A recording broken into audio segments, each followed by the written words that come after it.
India New Zealand സ്വതന്ത്ര വ്യാപാര കരാർ ഒപ്പുവെച്ചു. ഇരു രാജ്യങ്ങളുടെയും വാണിജ്യ മന്ത്രിമാർ ഭാരത് മണ്ഡപത്തിലെത്തിയാണ് ഒപ്പുവെച്ചത്.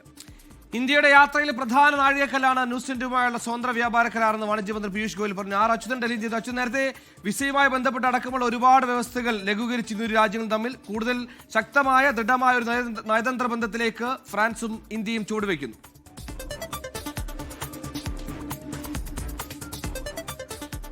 സുഹേൽ, തീർച്ചയായിട്ടും അതായത് ഇന്ത്യ ന്യൂസിലാൻഡിനും ഇടയിൽ പരസ്പരം ഇരു രാജ്യങ്ങൾക്കിടയിലെ വ്യാപാര മേഖലയിൽ നേട്ടങ്ങൾ മുൻനിർത്തിയാണ് ഇത്തരമൊരു സ്വതന്ത്ര വ്യാപാര കരാറിൽ ഇപ്പോൾ രാജ്യങ്ങൾ ഒപ്പുവെച്ചിരിക്കുന്നത്. ഇതിന്റെ ലക്ഷ്യം എന്നുള്ളത് അടുത്ത 5 വർഷത്തിനുള്ളിൽ തന്നെ ഇരു രാജ്യങ്ങളും തമ്മിലുള്ള ഈ ഉഭയകക്ഷി വ്യാപാരം അത് 42,000 കോടി രൂപയായി ഇരട്ടിയാക്കുകയാണ് ഈ കരാറിലൂടെ ലക്ഷ്യമിടുന്നത്.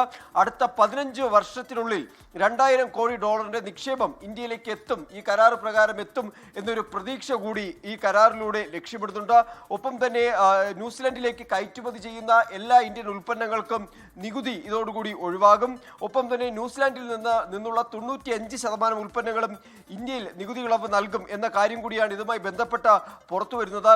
ഇന്ന് ഈ FTA ഒപ്പുവെക്കുന്നതിന് തൊട്ടു മുൻപ് കേന്ദ്ര വാണിജ്യ വ്യവസായ മന്ത്രി പീയൂഷ് ഗോയൽ പറഞ്ഞത് ഇന്ത്യയുടെ യാത്രയിൽ ഒരു സുപ്രധാന നാഴികക്കല്ലായി ഇത് മാറും എന്നുള്ളതാണ്.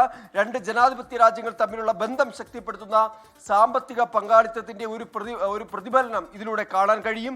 ഒപ്പം തന്നെ രാജ്യത്തെ വിവിധ വിഭാഗങ്ങൾ, അത് കർഷകരായിരുന്നാലും സ്ത്രീകളായിരുന്നാലും കരകൗശല വിദഗ്ധരായിരുന്നാലും അവർക്കെല്ലാം പുതിയ വാതായനങ്ങൾ ഇതിലൂടെ തുറന്നു നൽകുന്നു എന്നുള്ളത് കൂടി വാണിജ്യമന്ത്രി പറഞ്ഞു. ഒപ്പം തന്നെ ഒരു കാര്യത്തിൽ അടിവരയിട്ട് പറഞ്ഞു, ഒരിക്കലും ഇന്ത്യയുടെ ക്ഷീരമേഖല അത് തുറന്നു നൽകില്ല, അതിലൊരിക്കലും ആശങ്കകൾ വേണ്ട, അത്തരം കാര്യങ്ങളിൽ ആശങ്കകൾ വേണ്ട എന്ന കാര്യം കൂടി പീയൂഷ് ഗോയൽ വ്യക്തമാക്കുകയാണ്. എന്തായാലും ഒരു നിർണായക സുപ്രധാനമായിട്ടുള്ള ഒരു വ്യാപാര കരാർ, സ്വതന്ത്ര വ്യാപാര കരാറിനാണ് ഇന്ത്യയും ന്യൂസിലാൻഡും ഒപ്പുവെച്ചിരിക്കുന്നത്.